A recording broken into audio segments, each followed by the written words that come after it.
Hello. So basically, in this video, what I'm trying to do is, I've been really infatuated with Heroforge for a couple of weeks now. So I decided to record myself while doing a whole build. That's what I usually start with, is the body. I work on the body first to make sure it's all the proportions are correct. The type of body is to the point I like. Then I sculpt the head, try to make sure it looks the best. As you can see, I'm going for couple of different options, couple of different things, and I just try to make sure it looks the best. I wanted to go with the ape mouth, but that didn't work out for me. Other things is now I wanted to work on the skin color. I really like the ones from Baldur's Gate 3, Hobgoblins from Baldur's Gate 3, so I decided to go that route, a little bit reddish hue to them they have. So I went with that. Now working on the eyes. To make the eyes pop really, I use the black oily paint. And now I've noticed the aspect ratio of the video is a little bit not how it should be. It's gonna change in the future clips, but not for the better for sure. That's I screwed up with that one. Yeah. Now I'm working on the pose. So the pose first, just so the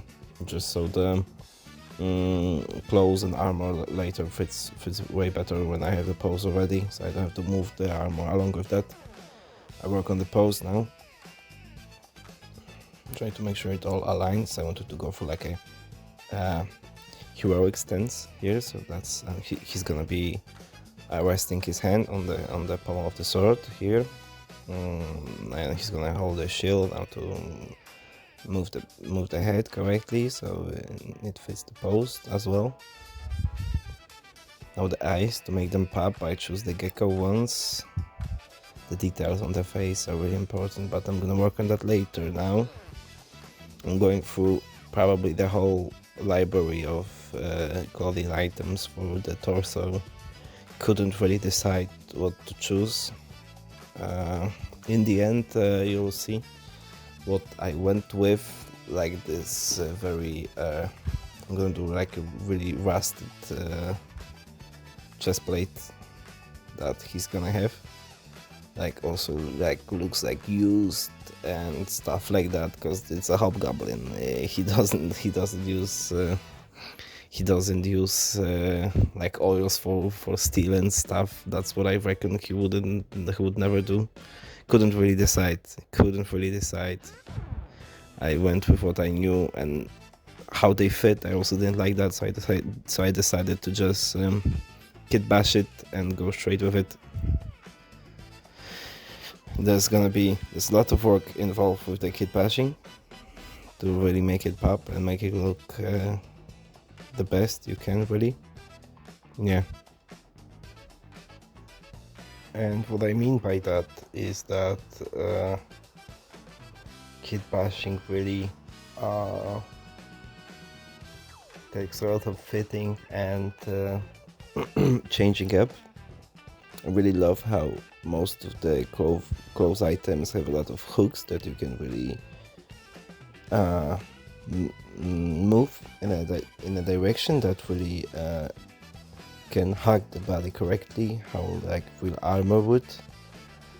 That's what I like. Now we go over to the pants. The pants, I decided to just go with the straight choice provided by Heroforge, just to make sure it all fits correctly. There's no overlapping with the with this skin textures.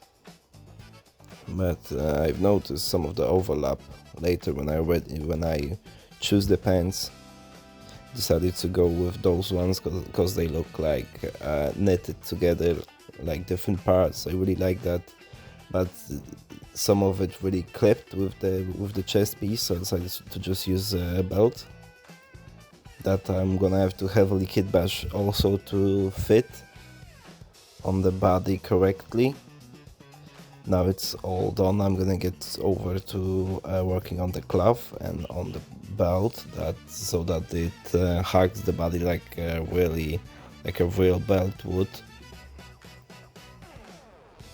to make sure cloth is not overlapping with the pant, with the texture of the pants.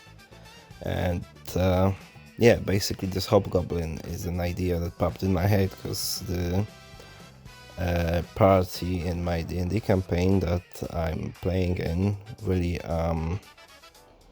just finished the first fight. We just finished our first fight, which was like a couple of Hobgoblins, an ogre, and a couple of goblins attacking a merchant caravan. And one of the goblins managed to escape while doing so. And we're probably gonna follow that goblin next day to make sure to follow him, and probably we're gonna meet that Hobgoblin boss there. I'm not really the DM, but I kind of help him with the creative idea of what could happen or could not happen. And what we worked on is kind of the meeting, and I helped him with the word as well. I'm gonna talk more about that later when we get to the rest. And here what's interesting that happens is I've noticed I couldn't really fix the cloth here, so I just decided to hide it with a back skin of war. I decided that's the best idea really to do, and that's what goblin boss would probably carry. That doesn't have to be water, it could just be like ale or wine or something else. We don't know that's only for him to know.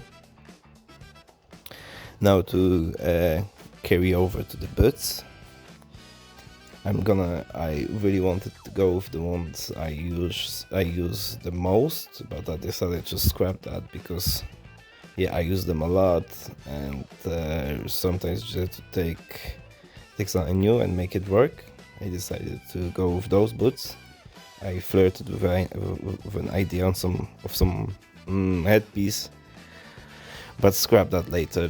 None of them I really liked, and kit bashing a helmet also I did not enjoy. I didn't really want it to do. Now with hands, what I really like to do sometimes is just use those arm warmers. Sometimes I use them, they look really nice. Now for the shield I had a couple of ideas, but they wouldn't really fit. I couldn't fit them correctly on his arm, and to make the size correct, so you're gonna see me scrapping a couple. This one also didn't work, and using the arm, adding it via the system on Heroforge also didn't work for me, so I scrapped that idea and decided to just kit bash a big ass shield onto his arm, which was a really good idea. Just later I had to change the position of the fingers, which you can see right now.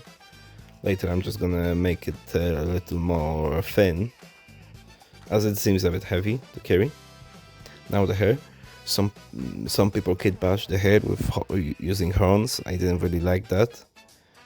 I don't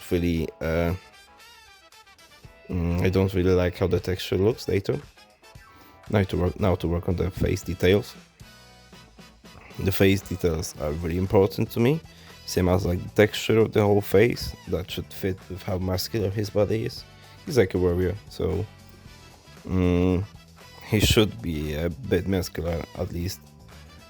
I'm gonna work on the face details a little bit later on as well, because I'm gonna first part of the recording I did in an evening of one day. Later on I went to sleep, woke up and recorded the rest.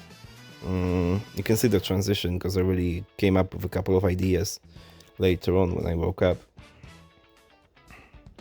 Now to color all of that, yeah, I didn't really knew what kind of color scheme I will go with.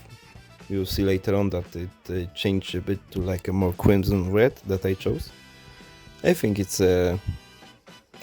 came out great in the end. Pants, color of the pants I also changed later, so that's funny. But coming back onto the campaign, I really enjoy how the campaign is gonna look like soon, because we went with like an Irish vibe. We're in Faerun, we're in the Forgotten Realms, and we're all like from the land of Ire, which is Ireland, and we try to use Irish as much as possible. Whole party is Irish Gaelic based, which is really cool. I really like. Yeah, goblins, calling everyone, even not goblins, merchants, goblins, each other goblins. I really enjoyed that. It's really funny. I've got one friend that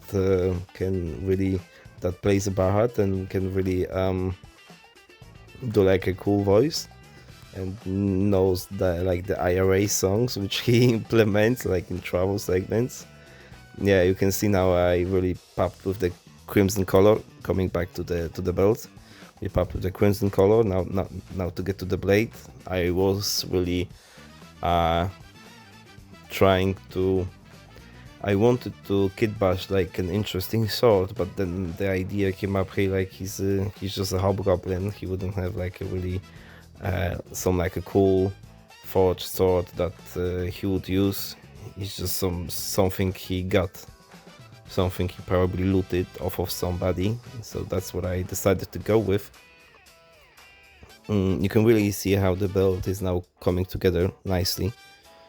The whole bit. I really enjoy how Heroforge allows you to really creatively expand and use all the tools to the best of your ability. Really, it just depends on how you do it and how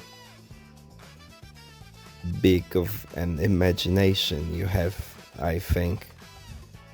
Yeah, the sword, I've also gone with that rusted look.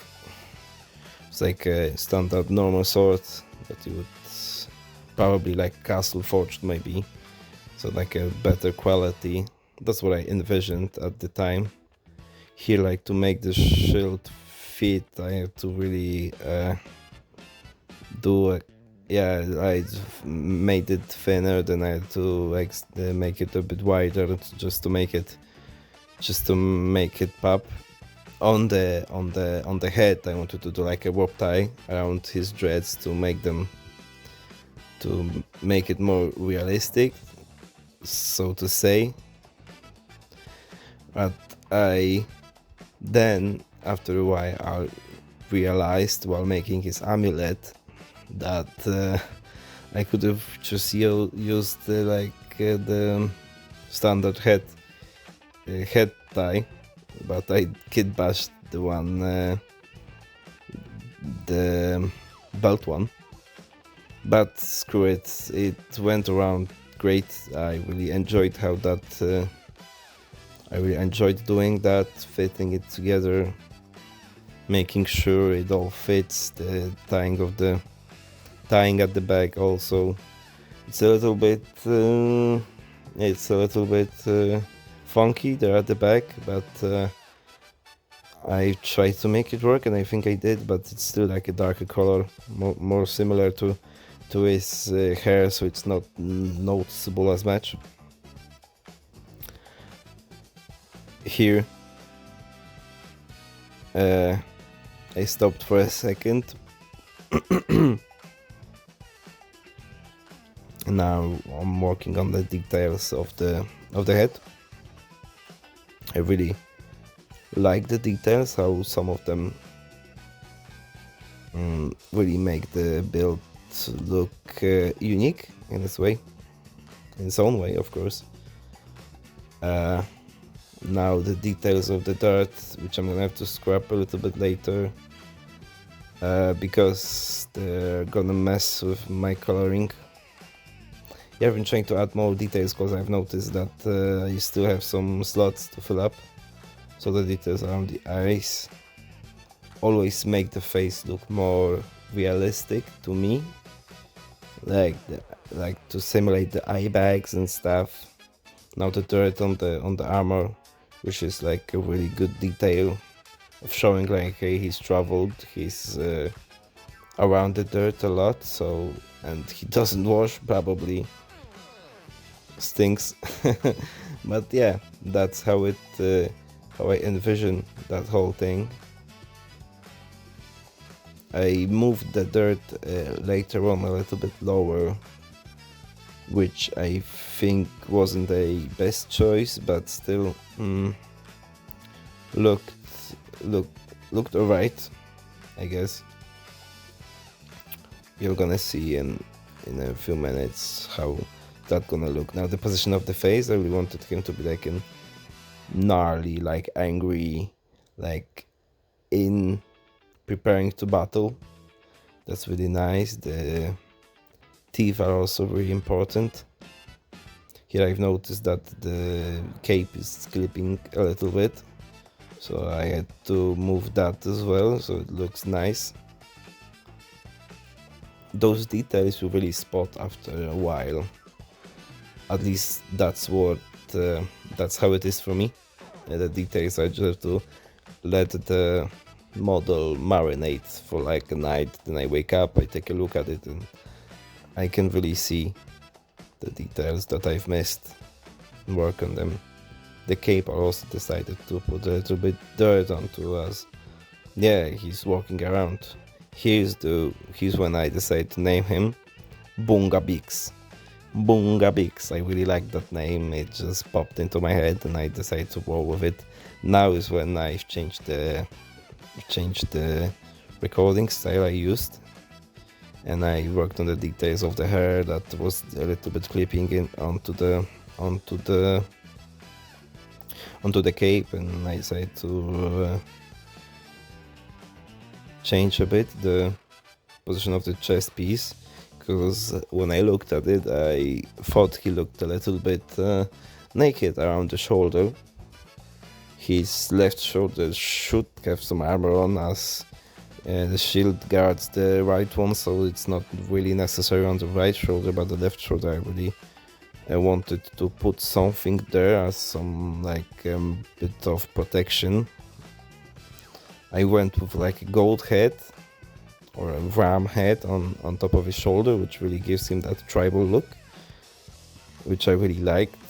The worst thing about shoulder pieces is the thing that you have to make sure they fit perfectly, because they could look really chunky or like really not really the best when not leveled correctly or lined up as they should be. I also went with like a ring on his pinky finger with a kind of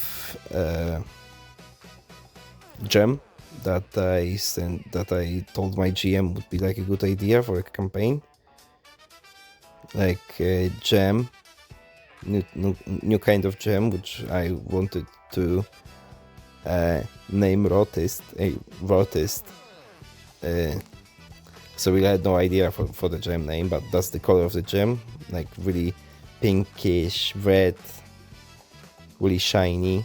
I decided to go with that over there at the ring. Now the idea popped into my head when I was putting more details onto his face. Hey, maybe like put some more detail onto his face, and I wanted to make his one eye like burnt and scarred from all the battles, and maybe like a fire. So I was thinking about that while lining up the shoulder guard, and that's not when that idea popped into my head. Alright, I'm working now on the amulet on his neck that I really used a couple of pieces for. I used this shield. Really, with shields you can do a lot in here. It's just a shame you don't have a lot of kit bashing, like scaling. You can't really do much with it. As you're gonna see me lining up two different shields to create like an amulet base and then fitting a gem onto it so it looks nice. So it looks like it's I didn't want it to be all golden and nice looking, so I went with the brass coloring later on to make sure it is important. Here I was really thinking about what to make sure this amulet is hanging off, because you couldn't really just, it's not a pen, you couldn't really just pin it onto this little shoulder guard he has on. I was trying to make the rope fit, but it didn't really work because of the filling inside of it. Didn't really know what to do, so I just went with the one I know the most, just like a chain. Could bash the chain onto it and just scale it down, and fitting of the chain, which is a really meticulous process that's really takes a while to do it, but later on when you really line it up properly, looks great, looks really nice, maybe even too nice for the rest of the armor, as it's more, the resolution is much bigger on the chain as on the rest of the armor, but looks nice either way for me, looks enough. Yeah, I would really like you guys to be inspired in a way I was when I first saw the videos. Don't really remember the channel name, but this guy inspired me a lot. He's also creating models on Heroforge for his D&D campaign, which I really enjoyed watching, and I got inspired to create some of mine. Here's where I put the gem onto the amulet. I went with that one as it's the longest one, so you can make sure it fits most properly onto the whole base of the amulet or the medallion we've got on. Now to color it, yeah, here's where I had to scrap all the dust details onto off the armor, because I couldn't really paint it. So I had to did that, and I could paint all that. I went with brass, which is kind of goldish, but not really. It's meant to be like a gift from a really important character that we're gonna meet later on. And here's the idea popped into my head. Hey, let's make the eye burnt, the area around the eye like damaged, and the eye damaged, like he's blind on this left side of his face, and burnt. He suffered like a burn. Now you're gonna see me working on the eyes. I really discovered that tool, that eye tool, only just now, and I'm probably gonna use it much more in the future. I didn't really want to screw the pupils out, so I went with that, like really burnt blind eye. And now to line up the colors correctly so they look as burnt as so they look burnt and scarred. Couldn't really choose proper color for that. Yeah, I was really trying to make sure it looks the best I could, but I couldn't really get it as much as I wanted to, but still Scar looks visible. He looks nice. It's one of the models I am really proud of because of the whole process that went into it. The pouch. Yeah, also the pouch. The pouch is really important. I want to add it. I like to add it onto every belt I have. Because, well, he's gonna have to store something somewhere. And what I'm doing now? I was trying to make sure the eye pops as much as possible. Now I'm adding the dirt again onto the model. Put it a little bit lower, as probably from all the sitting around, I guess. Sitting, putting stuff, lifting stuff up, probably. Now the dirt back onto the cape. Yeah, I really enjoyed the whole process of making it. It was a little bit slower than usual because of all the recording that I had to make sure I am doing. That is just something I wanted to do. I really like using Heroforge just as a way of passing time, expressing myself artistically, you could say. Here I've noticed a little bit of the dirt going onto the shield, clipping onto it, and now an idea popped into my head. While doing so, I was really inspired by Warhammer and Ultramarines, or like the fantasy Warhammer with the scrolls sealed onto the armor with like a wax seal onto the armor. So I decided to also do one of those, which could be like something that the party could find, and maybe would point them somewhere, point back to the story. I'm gonna send this back to my GM. We'll see. We'll see what he says. But like, yeah, now to make sure the letters onto the that are on the scroll are not very deformed as much as the scroll is. And yeah, it's probably gonna be, yeah. Now we've got the whole model finished. It took a bit, but it was very enjoyable to do. And yeah, thank you very much, guys, for staying with me and listening to me babble. Thank you, guys, and see you.